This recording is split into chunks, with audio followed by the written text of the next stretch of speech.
Merhaba arkadaşlar. Bambolab P2S cihazının, P2S Combo cihazının paket açılışını yapacağız. Bu videoda paket açılışı, cihazın kurulumu, kalibrasyonu, ilk baskısına kadar yapacağız. Hep birlikte yol alacağız. Önce kutuyu açalım. Bir adet kesici alet gerekiyor. Bıçak, falçata, herhangi bir şey. Şöyle kenardan açmaya çalışacağım. Önce kenarları açmaya çalışacağım. Bu kenarı açtık. Daha sonra bu kenarı da açacağız.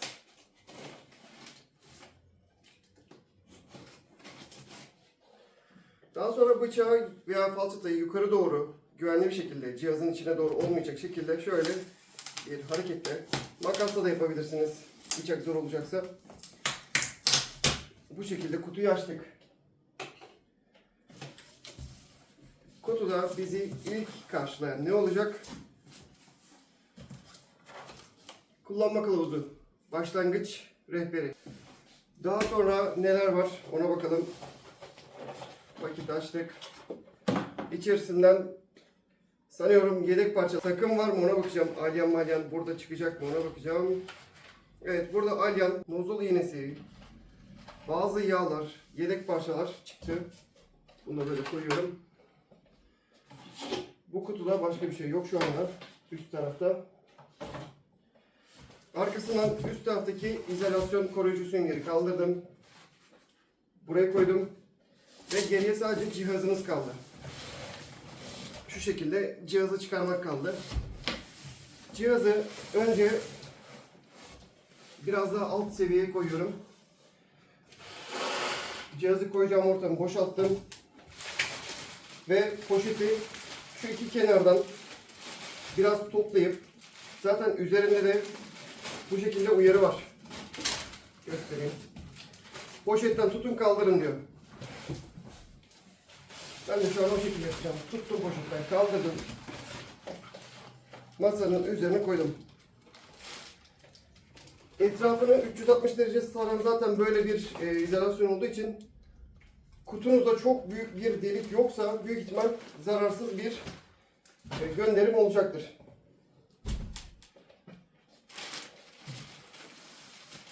Arkasından hemen poşetleri sökmeye başlıyoruz.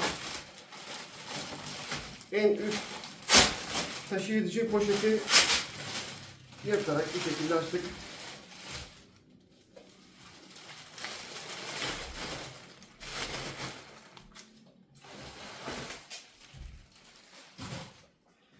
Arkasından üst kapak var. Üst kapağa bakalım. Yan tarafındaki bantlar var. Yan tarafındaki bantlar vasıtasıyla üst kapağı söküp güvenli bir yere alıyoruz. Bunun arkasında filmleri var. Bu filminden söküp kolay bir şekilde çıkartabilirsiniz.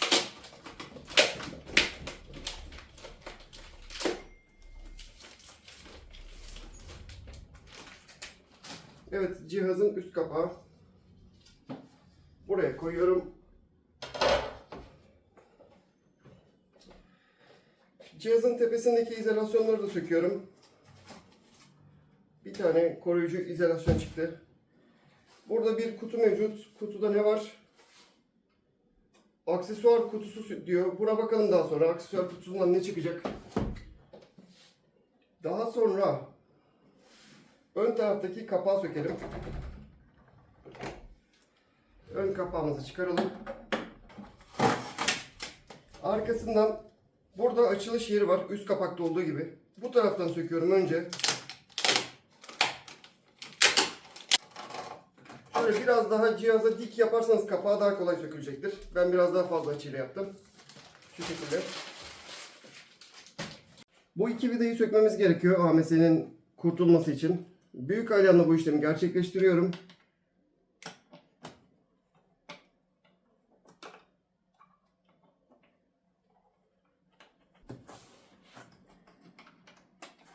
Evet, iki tane civatayı alyanla söktük. Büyük alyanla.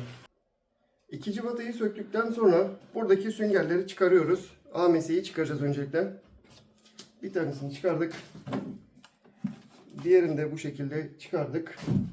Ve üçüncüyü de çıkardık.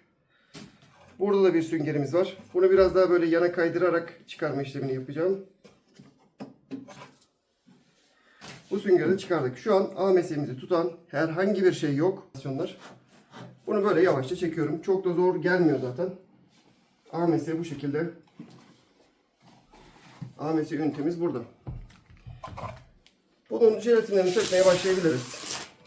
Hazır çıkarmışken diğer tarafa konsantre olmadan önce bunun jelatinlerini sökelim.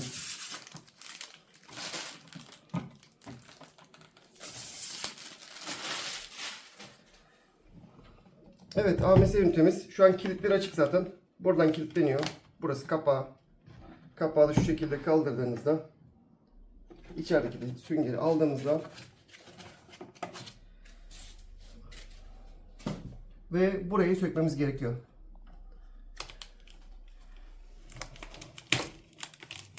Buradaki etiketi çıkardık. Bildiğiniz üzere burası nem emici silika jeller. Bu paketi açmak gerekiyor. Açıp buraya koymak gerekiyor. Yani üst paketi açmak gerekiyor sadece. Açalım. Hatta koyalım.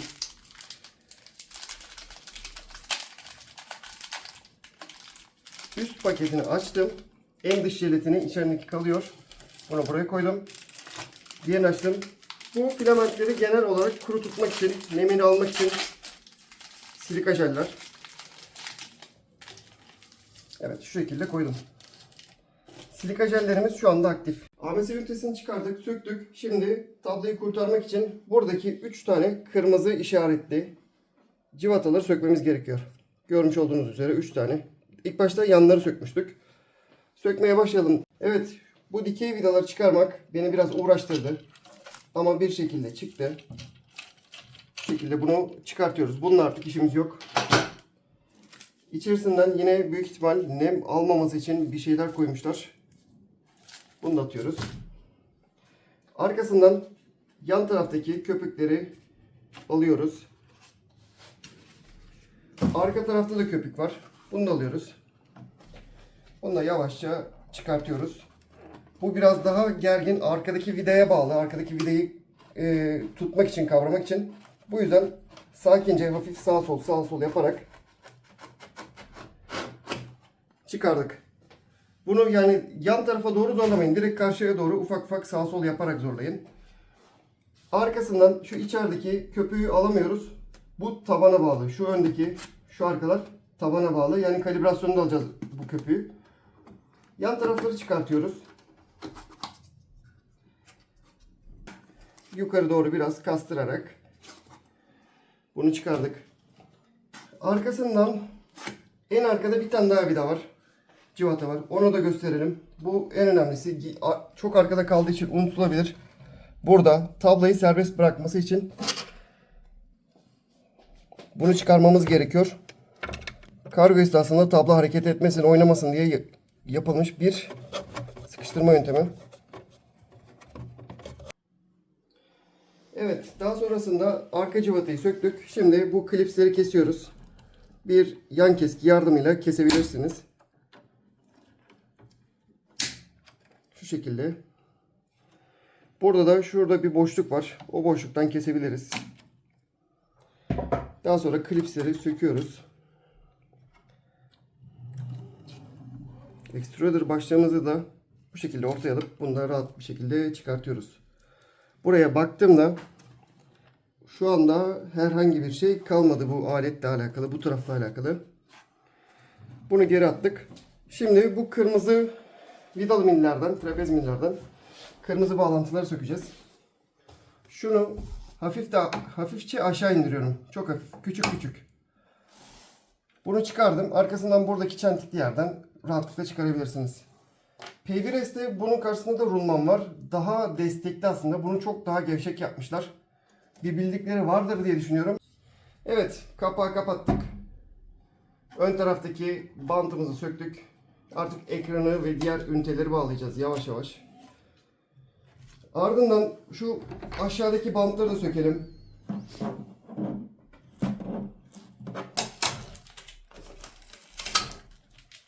Aksesuar kutumuzu açıyoruz. İçinde neler var bakalım. Ekranımız çıktı.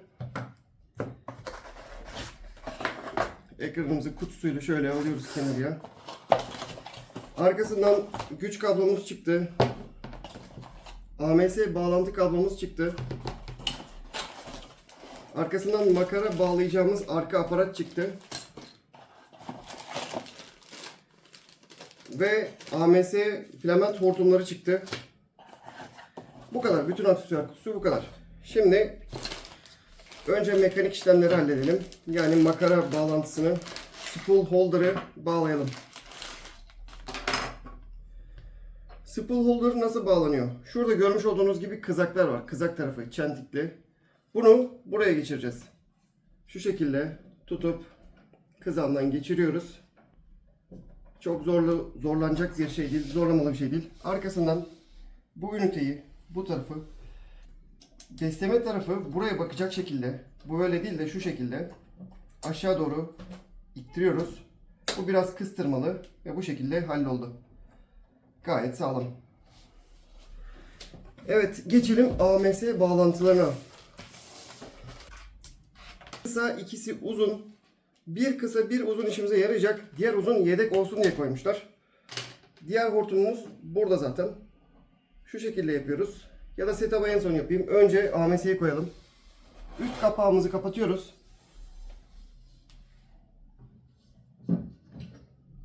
Üst kapak kapandı. AMS ünitemizi alıp üst kapağın üzerine koyuyoruz. Bu şekilde oturdu. Şimdi kısa olan hortum. Bunun alt tarafına bağlıyoruz. En kısayı, bir tane kısa var zaten. Sonuna kadar ittiriyoruz. Hafif çektiğimizde gelmediğinden emin oluyoruz. Bunları da çıkarmak istersek buradaki butona basıp, daha doğrusu şu yuvarlak halkayı geri ittirip çıkartabiliyoruz kolaylıkla. Onun dışında çıkaramazsınız. Tekrar ittirdik bunu. Arkasından kısa olan hortumu aşağı bağlıyoruz. Buranın alt kısmına. Biraz ittirip oturduğuna emin oluyoruz. Çektiğimizde gelmiyor. Güzel. Arkasından buradaki bantı söküyoruz. Buraya bağlıyoruz. Yine aynı şekilde oturduğunu hissetmemiz lazım. Çektiğimizde de gelmemesi gerekiyor. Uzun olan hortum. Bir tarafı buraya bağlanıyor. Üst tarafa. Diğer tarafı ise AMS ünitesine bağlanıyor. Şuraya yukarıya.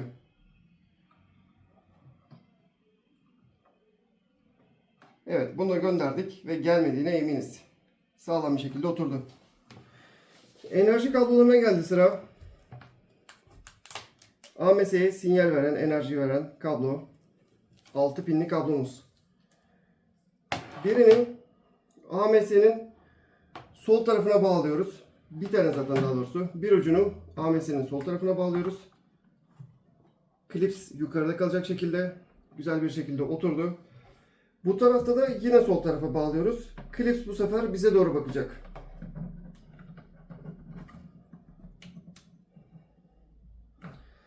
Evet, bu sefer yazıcıya güç verecek olan kablomuzu yazıcıya bağlıyoruz.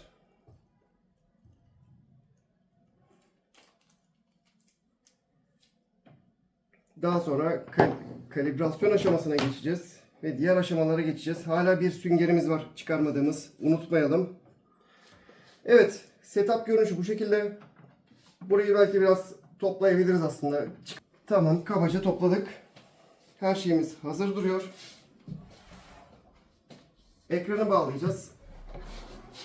Ekran kaldı. Ön tarafına geçince ekranın eksik olduğunu gördüm. Evet. Ekranımızı paketten açıyoruz.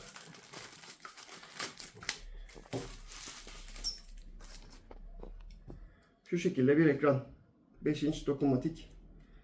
Ekranın arkası da bu şekilde. Ekran tam olarak yani yukarı yönlü bakacak şekilde düşünün. Buradaki çentikler sol tarafa doğru bakacak. Karşınıza aldığınızda o şekilde bir bağlantı yapılacak. Önce şu güç ve sinyal kablosunu bağlıyorum.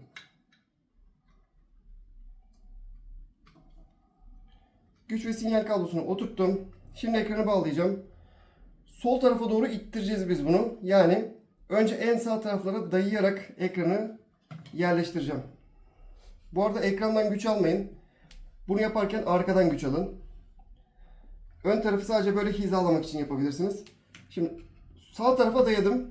Sola ittiriyorum. Birazcık ittirmem bile yetti. Oturdu. Gayet güzel bir şekilde yerine oturdu ekran. Evet, şu anda cihazımızda her şeyimiz hazır. Sadece bunu sökeceğiz. Bunda kalibrasyon aşamasını sökeceğiz. Evet, cihazımızın gücünü bağladık. Arkadan anahtarla açılışını yapıyoruz. Ekranımıza görüntü geldi. AMS'lerin ışıkları yandı. Hepsi kontrol altında, hepsi devrede.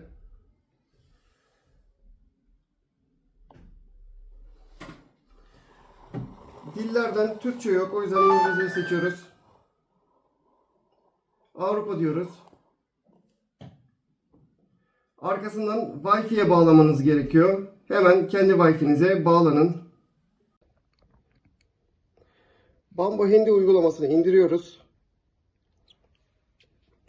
Arkasından device'e giriş yapıyoruz. Benim zaten halihazırda bir tane cihazım var. Bir tane daha eklemek istiyorum. Şurada artıya basıyorum. Scan QR kod diyor. QR kod için cihazın üzerindeki QR kodu taratıyoruz. Tamam. Kabul et diyoruz buradakileri. İnternete bağladık. Bambu Hindi'ye de bağladık cihazımızı. Bu sayede büyük ihtimal son güncellemeler gelecektir. Cihazın ismini gir diyor. Şuraya P2S diyorum. Combo diyorum. P2S Combo yazdım. Evet, artık P2S Combo adlı cihazım benim Bambu stüdyomda mevcut. Diğeri P1S. Buna isim koymamıştım. İki farklı cihazım var. Yani farklı farklı koymanız iyi olacaktır. Arkasından buraya geldik. Next dedik. Burada zaten benim logomu gördü. Şartları kabul ediyoruz. Experience program atla diyoruz bunu. Arkasından bize şeyleri söktüm mü diye uyarı veriyor. 3 tane tepedeki civatayı söktüm mü diye uyarı verdi. Tamam dedik. Söktük.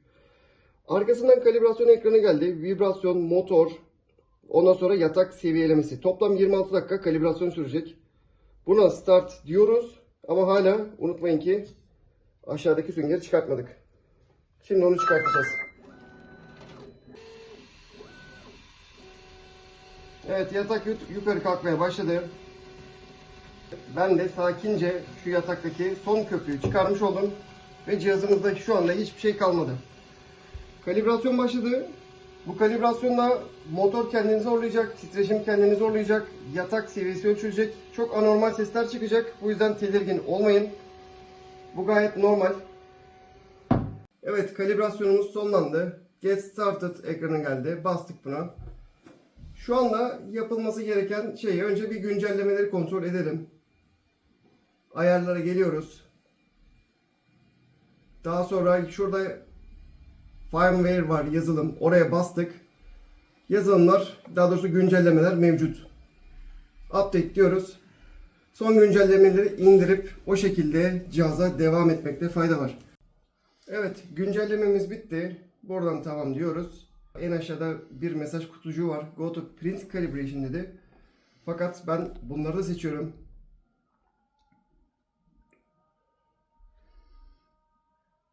Şu High Temperature Bed Leveling dışındaki diğerlerini de seçiyorum. Tekrardan Start'a basıyorum. Ve yeni kalibrasyonumuz başlıyor. Evet, kalibrasyonumuz tamamlandı. Buradan OK diyoruz. Şimdi AMS ünitemize filament yüklemek kaldı. Elimde Bambolab'in filamenti var. Bunu bana son aldığım P1S cihazında vermişlerdi. Fakat bu cihazın içerisinde filament çıkmadı. Ben de bu filamentiyi değerlendirmemiştim bugüne kadar. Bunun için değerlendireyim dedim. Kendi orijinal filamentiyle bir deneme yapacağız. Filamentin rengi yeşilimsi. Şu ucunu keselim. Filamentin rengi yazıyor mu? Neyse, önemli değil. Şu an ben göremedim renk kodunu veya rengini. Evet, AMS'ye yükleme yapıyoruz. AMS'nin kapağını açtık. Yaklaş istersen. Makaramızı buraya oturttuk.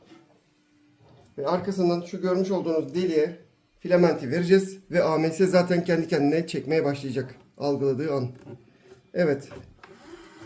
Gördüğünüz gibi kendi ayarlamasını şu anda yapıyor. İlgili yere kadar götürecektir filamenti. Deneme printi basacağız. Bench'i basacağız. En çok yapılan hatalardan biri tablayı temizlemeden basmak. Tablayı yukarı doğru kaldırıyorum. Manyetik tabla. Aldım. Ben izopropil alkol kullanıyorum %99 oranda. Bunu eğer alkol yoksa elinizde sabunla ve sıcak suyla da temizleyebilirsiniz. Tablo ilk başta fabrikadan gelmiş olabilir fakat üzerinde tozlar da olabilir. Muhtemelen vardır çünkü söküm yaptık. Az önce gördünüz zaten. Cihazı kurarken bir sürü toz partiküller üzerinde uçuştu. Ve bu da ürünün baskıya yapışmasını zorlayacaktır. Şu arka taraftaki yere kenetleyerek tamamen ittiriyoruz, ortalıyoruz ve bırakıyoruz tablayı. Manyetik tablamız bırakıldı. Sağdan soldan baktığımızda eşit seviyelerde mi değil. Birazcık sola kaymış gibi. Tekrar kaldırıyorum. Tam oturttuğuma emin oluyorum. Ortalayarak aşağı doğru dümdüz indiriyorum. Ve şu anda sağ ve sol seviyem eşit. Bir problem yok. Print files dedim. Buraya yaklaşalım. Burada en hızlı baskı alacağım ve en popüler görmüş olduğunuz üzere Bench'i. 24 dakika gözüküyor sadece. Onun dışında birçok baskı şeyleri mevcut. Fakat bunlar 1 saat 2 saat sürüyor. Daha fazla süren var. Hazır gördüğünüz üzere hazır telefon tutucu baskılar var. Deneme yapabileceğiniz. Fakat ben Bench'iye bakacağım. En popüler test. Buradan Advanced Options'a giriyorum. Burada otomatik yatak seviyelenmesi, akış dinamik kalibrasyonunun otomatik olduğundan emin oluyorum. Geri geliyorum. Next diyorum. PLA gözüküyor burada. Filamentimiz gözüküyor. Rengi de gözüküyor. Kendi okudu rengini. Arkasından print'e basıyorum. Evet, 25 dakika sonra görüşmek üzere. Bu arada elimizde bunlar kaldı. Bunlar yedek parçadır. Daha sonra bakımda gerekecektir. Bunlar şu aşamada kullanılmayacak. Nozzle iğnesi var. Farklı yağlar var. Hem grease yağı var hem normal yağ var. Bunları farklı yerlerde kullanacaksınız. Bakım konuları farklı konudur. Buna dokunmuyoruz ve elimizde sadece teflon hortum kalmış oluyor. Uzunlardan bir tane. Başka da bir şey elimizde kalmıyor paket açılışında. Bunlar yedek parça. Baskıdan sonra görüşmek üzere. Evet, test baskımız Bench'i bitti. Buradan tamamı basıyoruz. Kapağı açıyoruz. İçerisi şu anda sıcak olsa gerek, sıcaktır zaten. Şu anda nozzle 179 derece, tabla 54 derece en aşağıda. O yüzden alırken dikkat etmekte fayda var. 50 derece bu arada çok fazla yüksek sıcaklık değil. ABS ya da AS'a basarken 100 dereceleri görüyoruz. Baskınızı aldıktan sonra buradaki parçayı da almayı unutmayınız. Yoksa üzerine yazmaya kalkacak bazı sıkıntılar yaşayacaksınız. Şuranın temiz olduğuna emin olun. Şu anda benim temiz. Bu arada tabloya elimle şu baskı bölgesine elimle dokunmadığım için tekrar silmeme gerek kalmayacak. Evet, parçamız çıktı. Pürüzsüzlüğe baktığımda bu Bambolab filament. Bu da numune filament. Daha önce hediye filament almıştım 1 yıl önce. İkisi arasında çok fark var bu arada baskı kalitesi için. Kameraya yakınlaştırıp şimdi inceleme yapacağız. Evet, sol taraftaki Bambu'nun orijinal printer'ı P2S Combo'da basıldı. Sağ taraftaki hediye edilen bir numune filament. Marka vermek istemiyorum. Zaten bu marka piyasada şu anda dolanmıyor. Tepelere baktığımda incelediğim şu delikler daha düzgün yapılmış. Aynı zamanda şu üst tarafta burada delikler varken burada yok. Daha güzel bir baskı yüzeyi yapılmış. Yan tarafı döndürdüğümde burada katman izlerini neredeyse göremiyorken burada biraz daha görebiliyorum. Hani arada uçurum yok fakat Bambolab filament artı P2S Combo'dan daha başarılı sonuç görüyorum. Şurada ipliklenmeler biraz görüyorum. Çok az. Burada neredeyse sıfır denecek kadar ipliklendirme mevcut. Tablo yüzeyine baktığımda da belirgin bir fark yok fakat buradaki yazı çok daha net okunuyor. Yani büyük ihtimal onda 2 katman verilmiş. Buradaki yazı biraz daha okumakta güçlük çekiyorum. Ön tarafına baktığımda katman izleri yine numune filamentte daha fazla ve P1S cihazında. Cihazdan mı kaynaklı, filamentten mi kaynaklı bunu net bilemem ama sonuçlar bu şekilde. Evet, videonun başında burada bir kapalı kutu vardı. Şimdi ise çalışan, halihazırda baskı yapabilen P2S komba mevcut. Anlatırken bazı yerleri hızlı anlatmış olabilirim ya da anlaşılmamış olabilir. Eğer bu konularda sorunuz varsa lütfen yorumlarda belirtiniz. Kurulum videosunun sonuna geldik. 3 boyutlu baskı çözümleriniz için ister dekor olsun ister mühendislik malzemeleri olsun bana ulaşabilirsiniz. Bana da videonun açıklama kısmında bulunan sosyal medya linklerinden ulaşabilirsiniz. Kendinize iyi bakın.